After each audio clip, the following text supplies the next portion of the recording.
Introducing the all-new Western Enforcer V-Plow. Engineered with all the features, efficiency, and performance of full-size Western V-Plows, built specifically for your half-ton truck.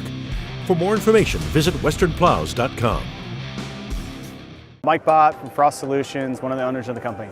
What we do is provide a mini weather station to give you a tailored forecast to those particular locations so you know where and when and what to do in those parts of town. You know there's 2 or 3 or 4 or 5 different ways that people can experience tremendous value having a technology like this.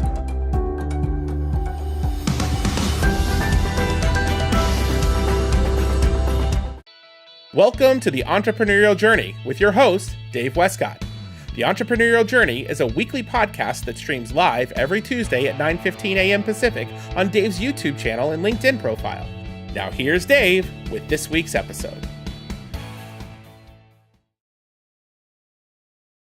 Good morning and welcome to the Entrepreneurial Journey. I'm your host, Dave Westcott. I have with me today Todd Chapman and special guest, David Nilssen. David is the CEO of DOXA, which partners with businesses to start and scale up high-performing borderless teams out of global locations like the Philippines and Vietnam. In 2007, the United States Small Business Administration named him the National Young Entrepreneur of the Year, and his businesses have been recognized as one of the best places to work 7 times. That's actually incredible to get that 7 times. I win an award twice, and I'm bragging to everybody in the world. You did it 7 times. That's fantastic. They have also been included on many Inc. 500 lists, including the Inc. 500 in 2008. In 2012, David wrote Making the Jump into Small Business Ownership, which is available on Amazon. As an investor, David has provided funding to companies in online travel, professional financial management, transportation, digital administration, and more. He is a member of both the Entrepreneurs Organization, EO, and the Young Presidents Organization, YPO, and serves on the board of directors for the Entrepreneurs Organization and Guidant Financial. Good morning, Dave. Hey, good morning, guys. Glad to be here. How did I do on the intro? I got to know. I thought you did great. I'm still writing the time they called me a young entrepreneur, so I appreciate that you snuck that in there, even though that was about 15 years ago. I did. It's because you got all your hair, man. You're looking fabulous today. I love it. Keep it alive as long as possible. I appreciate that you said that. I always joke that it's like not losing hair, just going in and joining other teams.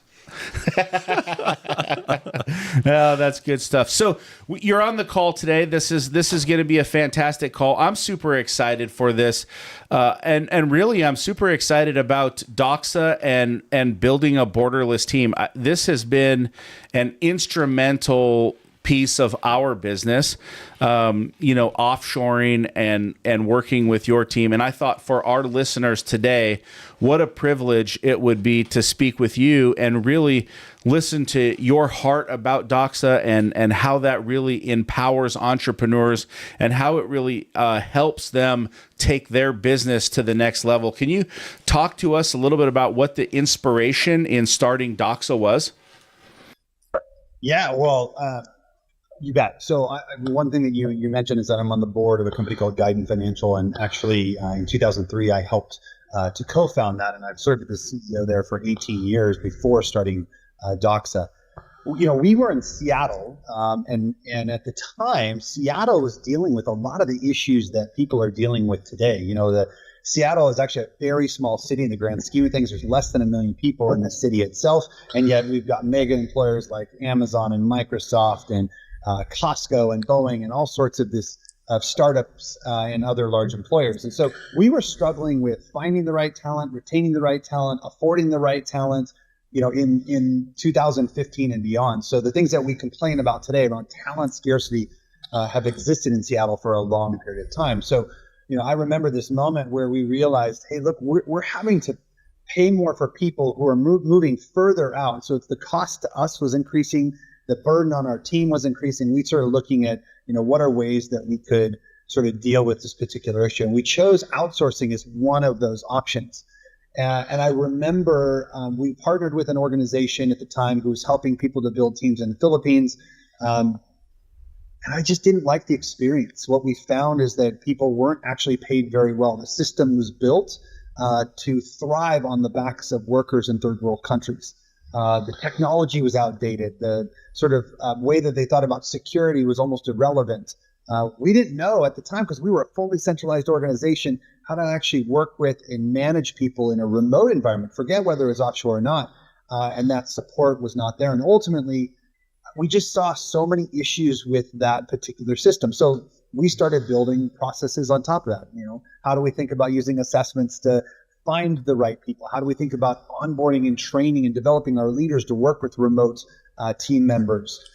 How do we think about data and security? And how do we build a network and infrastructure that allowed us to be a flexible employer without compromising data and security? And lots of other things that we thought would be important.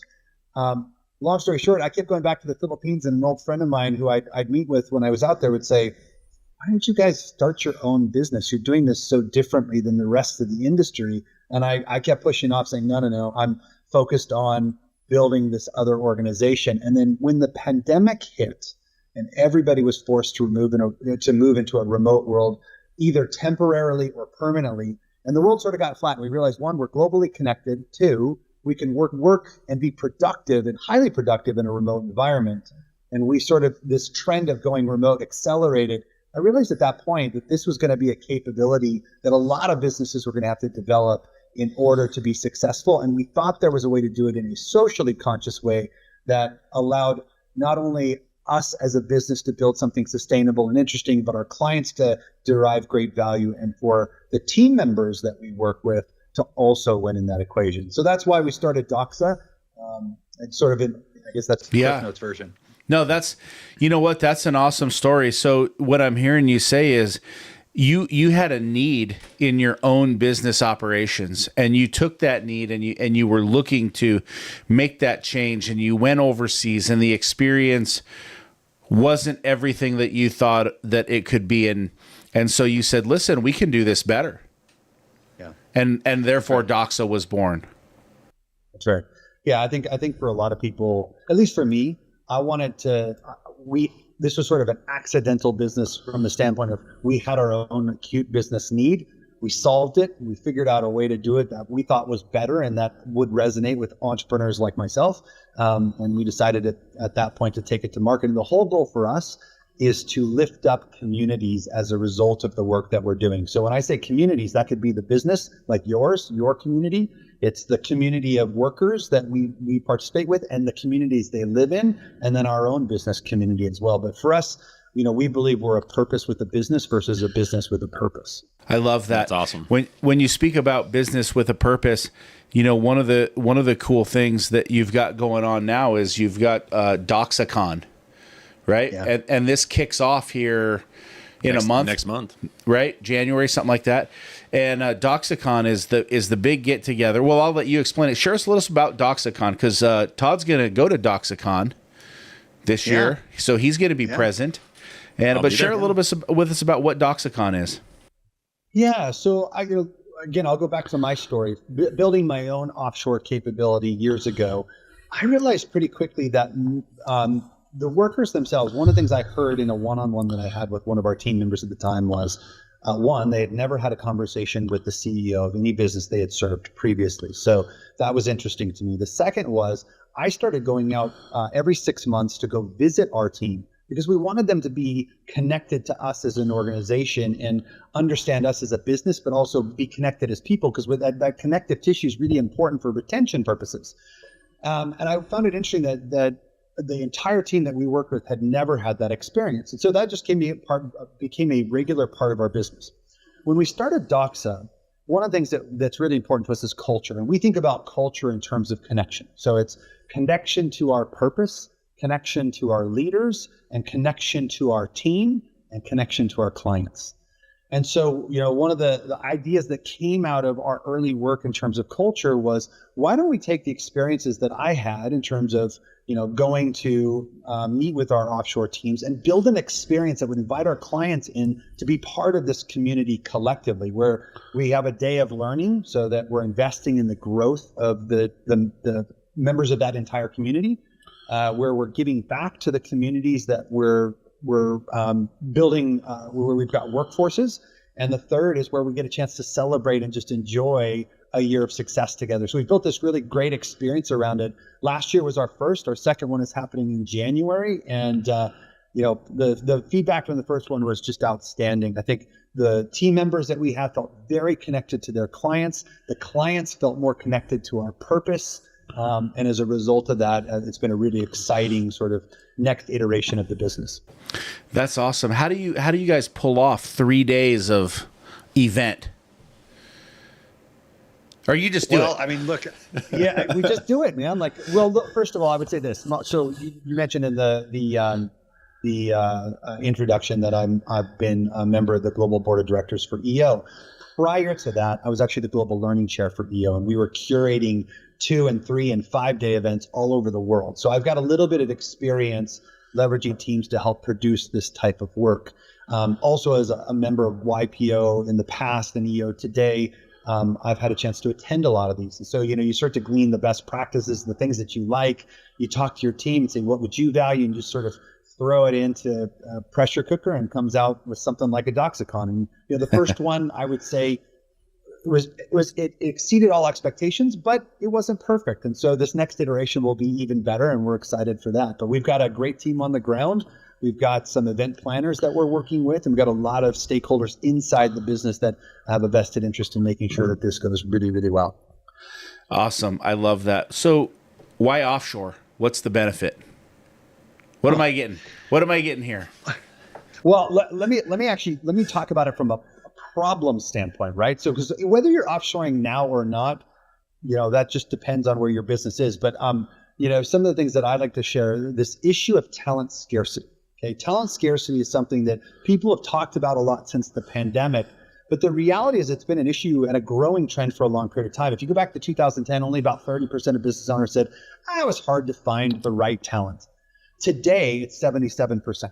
And if you just look at supply and demand, right now there are 8 million open jobs in the US and only 5 people searching for them. So you've got a pretty significant gap in terms of the workforce and the need. So from that standpoint, just tapping into new labor pools makes a lot of sense. I could geek out and really talk about some of the other things that are happening, but the US itself is an aging workforce. In fact, most first world countries are. And so what ends up happening is you go from this place where, the people that are retiring is at a small tip at the top of this pyramid. And actually what we are is a pillar organization, which means as people are retiring, there's actually a smaller workforce that is coming to backfill over a long period of time. Wow. And that's just due to declining birth rates across the world. So, the reality is talent scarcity is here to stay. So, everybody that is struggling to find good talent is challenged to afford them. If they can afford them, they have a hard time retaining them. That is not going away. So we have to, as business owners, as business leaders, start to think about how we leverage new pools. Now, on the flip side of that, there are some tremendous benefits, right? There's a cost arbitrage benefit, and there's also what I would call an appreciation benefit. And what I mean by that is, I told you our purpose is to lift up global communities. We're creating meaningful jobs in areas that need that type of work with really great talent. And so the team members that we're finding are highly motivated, very productive, and can actually create a really significant impact for a business, not just from a cost standpoint, but from a productivity standpoint. Wow, that's really cool. That's some good stuff. You mentioned a lack of talent, and I hate to go off topic, but I can't help but think of a lack of talent, and I'm just going to say this, right or wrong. When I think of what's going on here in the college football rankings, right? Like FSU got cut from the deal, right? Somebody decided because their quarterback was injured for the last couple of games that they weren't going to make the. What happened to the talent pool there? It got impacted. I'm just saying there was a big impact over there. And like the assessing of the talent was I don't know. I just thought about talent.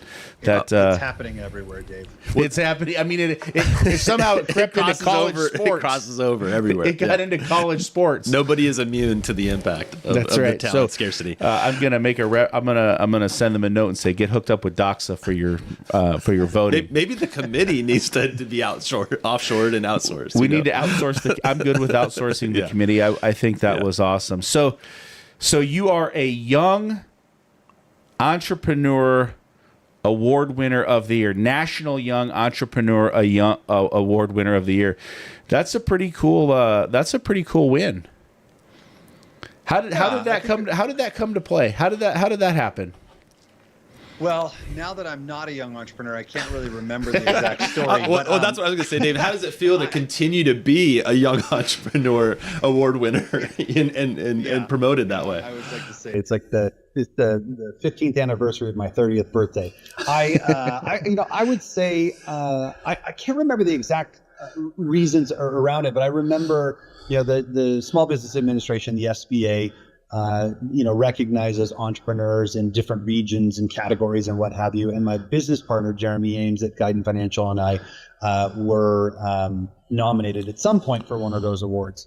And went through all the way to the national, and we were awarded for really the impact that we're having in small business. So Guidant Financial, the company that I created alongside of Jeremy, 2 decades ago, helps new entrepreneurs to find capital to start or buy a business, and it provides them operational services like payroll and accounting and tax and 401k administration to help take the operational burden off of these small business owners, which about 50% of the people we serve are franchisees, so that they can actually focus on doing the things that add meaningful value to the business itself. And so I think what our mission was and what we did aligns very closely with the SBA, and that's probably why they recognized it. But we started the business when we were 24 years old, so we were that's awesome. We were very young at the time, and thankfully built a really cool business. We were almost too dumb to not know that it shouldn't be possible. So. We started our businesses right around the same time, because I think I was 23, 24 when I started mine. And so you're right in that same ballpark. One of the things that is very interesting, and you brought up franchising. I love franchising. Todd is a franchise expert. He's my guru of franchising. So one of the things that Todd always says and preaches is, franchisees with partners don't do well. And I've always had this thought of business partner, just that's not going to happen. Like Highlander said, there can be only one, right? But now I look at what you've done, and you've been drastically successful. You've built multiple great businesses. You've invested, and provided funding, for amazing businesses, companies, all over, online travel, neuropharma, whatever it's been. You've done a lot, but you've had some business partners. What is it about what you've built or how you've put things together? You mentioned, business partner, with Guidant. I'm not sure if you have one in DOXA or not, but you do. So, how do you work that relationship? How does that not fall apart? What's the secret sauce? What can our listeners glean about a partnership? Because you did it once when you were young, and then you said, hey, 20 years later, I'm going to do another one. So it must not have been bad the first time. What is the secret sauce, or what do you guys do different that our listeners can learn from?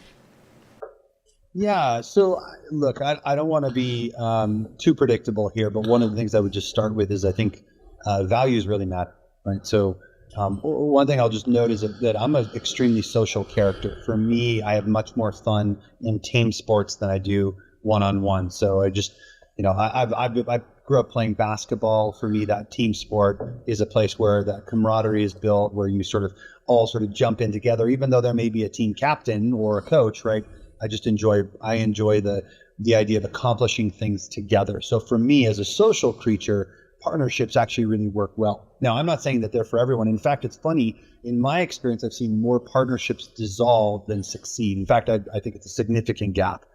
The reasons why I think it's worked for me is, and I'll speak to my first partnership, I partnered accidentally with an individual who I'd met just 6 months before we started this business. His name is Jeremy, and he's the CEO of Guidance Day. We ended up together. What we found is that we value a lot of the same things. We think about business similarly, but we bring different strengths to the table. But I think the most important thing that we did is that we chose to treat our partnership like a marriage. We actually have a shareholders retreat every single year where we get away, and it's really more for relationship building purposes and dreaming about the future. Wow. We hired business coaches, which could be the equivalent of a counselor at times, to sort of help us work through some of the challenges that inevitably come when you're in a business, and you have different roles and responsibilities and titles and expectations. And I think just continuing to recognize that there's no such thing as the separation of work and business. There's something about integrating the two of them that's really important. So making sure that we support each other's families and personal goals alongside the business objectives has been really important. So that is a partnership that has worked out amazingly. Funny enough, I'm sitting right here in Boise, Idaho, where I just built a home.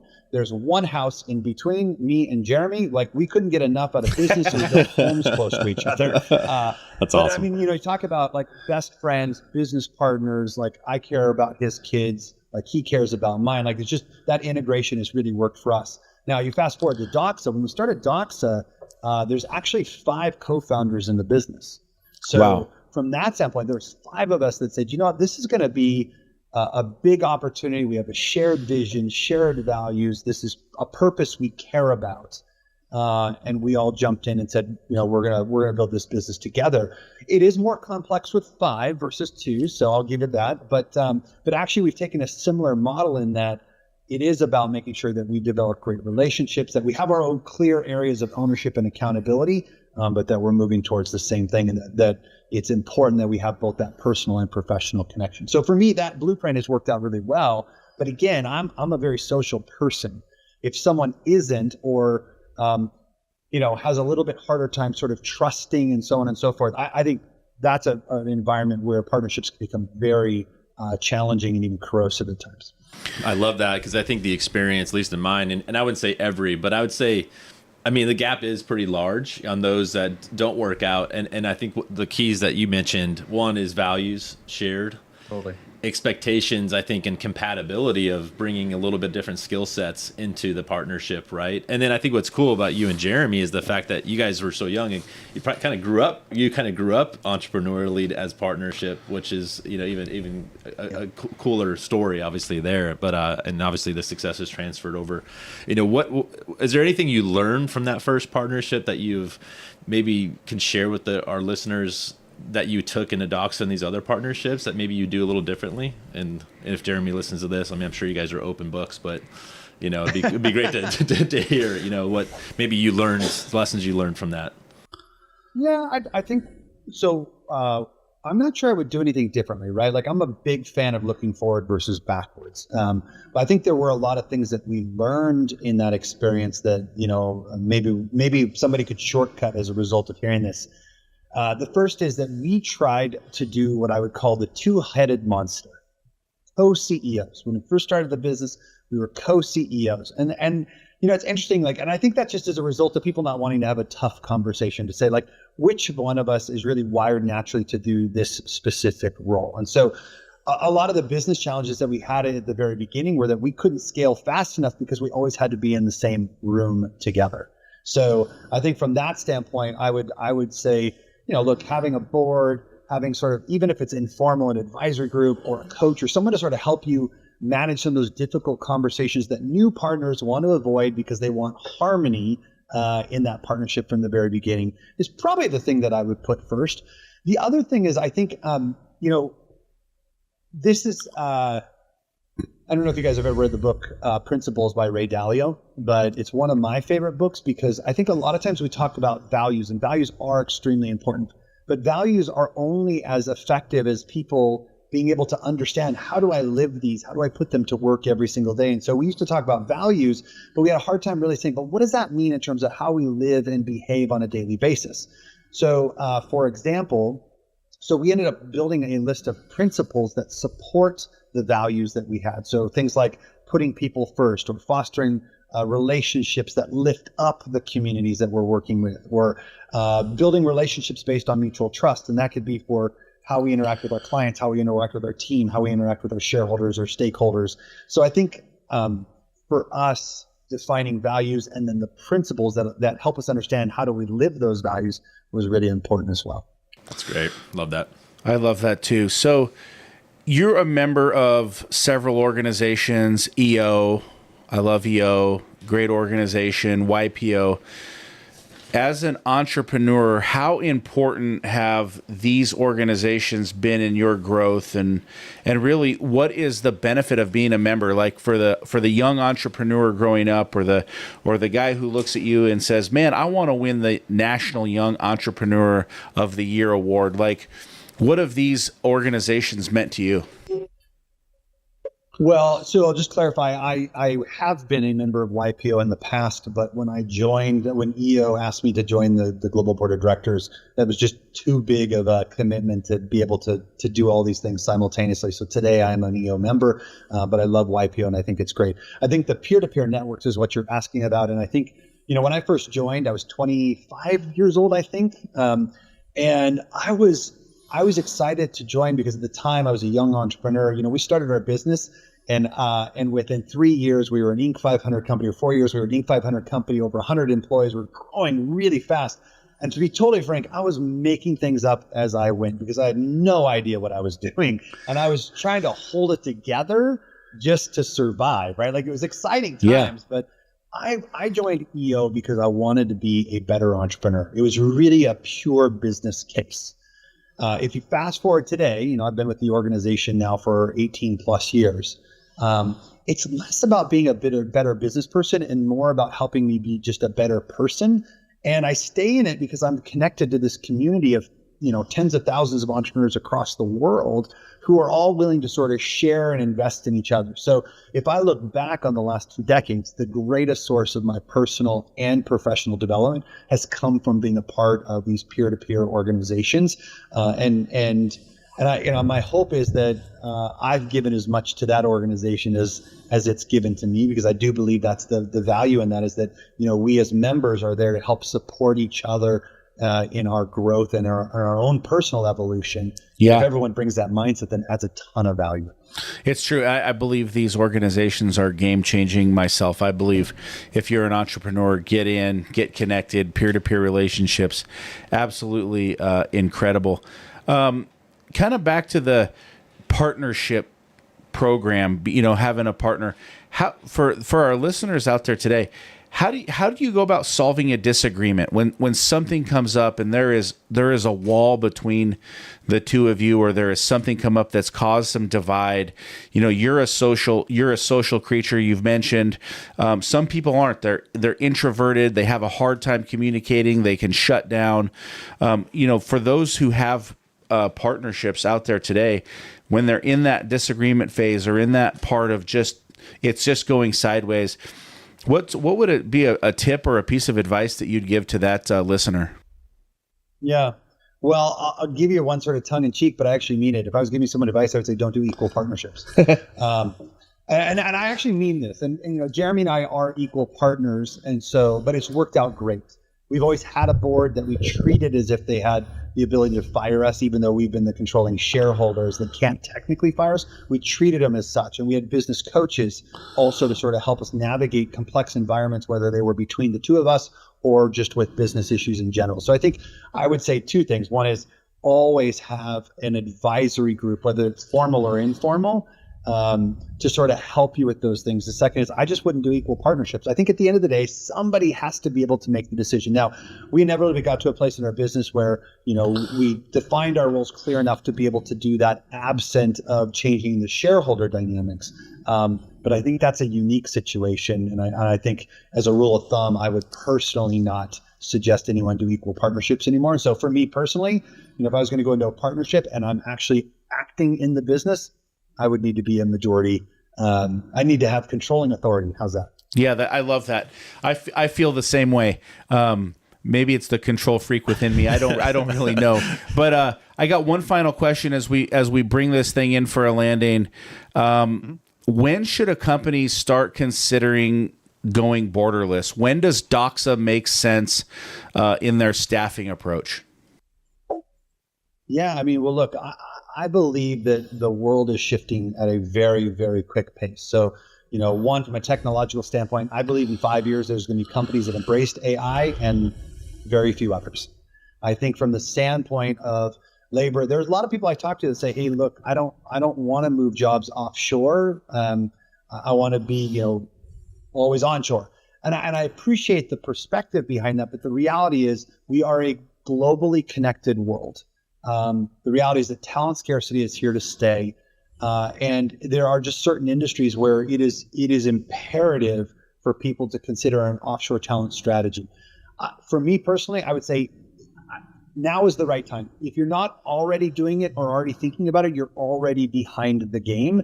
And again, I just believe that this is a capability that every business, big or small, needs to develop in order to be competitive long term. I don't think AI is going to be taking everyone's jobs away. I believe in a world where human interference is still going to be required. It's AI plus or human plus. But I think it is one where there are companies like yours, like mine, that have figured out that, hey, we can find great people, as a result, reduce some of our costs, and actually use that to invest more onshore as a result of building a capability offshore. And I think that's where people need to be.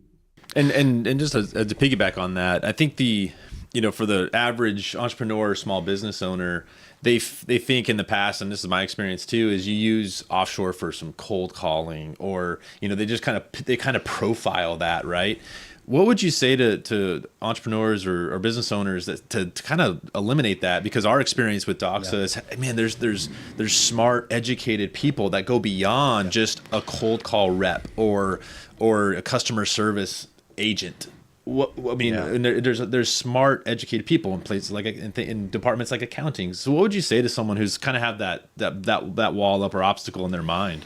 I'm so glad you brought that up, because actually this is a great point to the story that I was telling earlier. My first time going to the Philippines, that's kind of what we had done. We'd taken the administrative work that we didn't want to do onshore, and we sent it off to this low-cost geography, right? That's sort of what I thought. You take the work that's the lowest value in the business and you outsource it. But the reality is, what we found is the further we moved up in the org chart, the more value we extracted. So if I look back today, I'd say, well, look, we've hired business development reps, marketing coordinators, graphic designers, social media, controllers. We actually just placed a director of finance in a large construction business, project managers, bookkeepers, accountants, tier 1 help desk, systems admins, software engineers. I mean, it's not just administrative professionals or customer service reps, right? Again, and I'll just say it the way that I think I said it a minute ago, which is the further you move up in the org chart, actually the more value you can extract from the experience. And I do truly believe, and if we had more time, I'd go into this further, the more someone invests offshore, they create margin, but they also create opportunities for the more people you invest in offshore, you need more managers, supervisors, trainers, things of that nature. You actually create more opportunity onshore. And so if I look back at my case, the case study that I always talk about, which is my own at Guidant Financial, we actually saw that 50% of people during the pandemic took on a new role because we were investing so aggressively offshore that we needed more supervisors and managers and people here in the US to sort of make sure we manage that effectively. So again, going offshore doesn't mean that we're losing jobs. It actually means that we're creating higher value jobs here onshore. I love that. I think that that's a great thing. And it's true that I also believe that the more they are involved in the business, the better the business will run. I'll give you 2 examples of success. There's one person on our Manila team who subcontracted out last year 800 of our 2,000 snow sites that needed to be subcontracted out. One person did 800. And I think that our DOXA team today oversees about $20 million of snow and ice business today. That's just what they do in the winter season. And that's pretty much ran by them, independently. So the DOXA team, it's true. It's not just cold calls or clerical work or whatnot. These are key positions within the organization that have key responsibilities, and they're managing blue chip Fortune 100 clients, and they're communicating with those clients on an intelligent and professional level. And what you invest in them as far as training and onboarding and coaching, these things pay off dividends, because what I find is that they love the work, they love the experience, the job that they have with DOXA, and then your company X, Y, or Z, it's a big deal to them. and they really embrace it, and it's important to them. And so you don't always get that day to day. And so I feel like it's a great connection to team. Like they're bought in almost more than someone in the U.S. I love everybody that works for us in the U.S., but in the U.S. it's real simple. Like, if I'm having a bad day, I'll just go somewhere else. It's there's another job around the corner because of the talent scarcity. And I think that what DOXA does is it brings that talent to the table. So if any of our listeners out there are really looking to scale their business, take their business to the next level, invest in offshoring, investing in borderless teams, as you say, what's the best way for them to get in touch with DOXA? Yeah. So, DOXA, the website is just DOXA Talent. It's DOXA talent.com. You can also just reach out to me directly on LinkedIn. It's just David Nilssen, and it's Nilssen. But those are probably the easiest ways to start the process, and they're happy to talk to anybody about that. Awesome. Listen, if you're out there and you're thinking about taking your business to the next level, hook up with Dave, hook up with DOXA, an incredible group of people who will help you grow your business with that offshore talent. We're bringing this thing in for a landing. Todd, any final thoughts? No, a couple actually. One is just, you mentioned appreciation, and my experience is just the appreciation of leveling up the communities. And that's, I think aligning values is key. I mean, that's one of the big reasons I know that we went on board. There's a lot of alignment there between DOXA and our companies. But I just love what you guys are doing. And I look forward to seeing you in Manila next month. And I don't know if there's a basketball court. I haven't been on the court in a while, but I'd love to maybe grab a ball. And they love it down there. I mean, I know the Filipinos love their basketball, by the way, and their boxing. But it's glad that you're the size of two DOXA people. I mean, you're so tall. We'll see. Well, David's not short either, though. So we'll have to figure out a way to do that. I'll tell you just two things I want to just make real quick comments on. First is, one, I just want to share on the basketball front. I remember touring through one of the more impoverished areas of the Philippines. And as I'm walking through, I'm 6'6", right? So I'm a pretty big guy. I'm walking through there. Somebody throws me a ball, and I'm like, I haven't touched a ball in like 5 years. And I let it fly from 3-point, and it went in. And you would have thought we won the Super Bowl. This whole place erupted. So they are definitely into their basketball. Love it. But I just want to comment on one thing that you said a minute ago, Dave. The thing that you guys have done really well. So, I always say we're the socially conscious solution for outsourcing. We're not the cheapest in the game. You can always find something cheaper, but I do think that we've built a system that finds better talent that will stay longer and is more productive as a result. And I think we've created a dynamic that works very well for us, our clients, and our team members. But what you guys have done that's really unique, and what I would encourage anyone who's thinking of outsourcing, whether they do it in our business or others, you guys have made multiple trips out to the Philippines to meet with the team. You guys work really hard to make sure they feel connected to your own purpose, your own work. And as evidenced by, the fact that you guys invested in building a dorm for a facility or an educational facility for the deaf community. Yeah. As I shared when I first saw that, my uncle is deaf. And so that was really meaningful just for me to see. But the fact that you guys are supporting their culture and lifting up their communities, the work that you're doing, that makes a huge difference in terms of job satisfaction, connection to the company, retention, morale, all those things. So you can find the best company in the world to work with, but the company has to sort of also embrace this partnership mentality. You guys have done a really great job. And I hope if people are listening, whether they work with DOXA or not, that's something that they can use as a blueprint for success if they think about outsourcing. That is an awesome. That is an awesome tidbit of information, and I think it's a perfect way to bring this in for a landing. Dave, thank you so much for being on the show. You've been absolutely fabulous. We are on every Tuesday, 9:15 a.m. Pacific Standard Time. Check us out. If you liked this episode, give us a like, give us a share. Follow me on LinkedIn, David Westcott. Follow me on Facebook, Instagram, YouTube, anywhere where it's social, I'm hanging out. Follow David Nilssen, Todd Chapman. Check us out, see what we're doing. Check out Guidant Financial if you're looking for support in your business. Check out DOXA if you're looking for offshoring your talent. Both great organizations to partner with and help you level up. Thank you, gentlemen. It's been a wonderful call. Have a great day. Thanks, gentlemen. Mike Bott from Frost Solutions, one of the owners of the company. What we do is provide a mini weather station to give you a tailored forecast to those particular locations so you know where and when and what to do in those parts of town. You know, there's 2 or 3 or 4 or 5 different ways that people can experience tremendous value having a technology like this.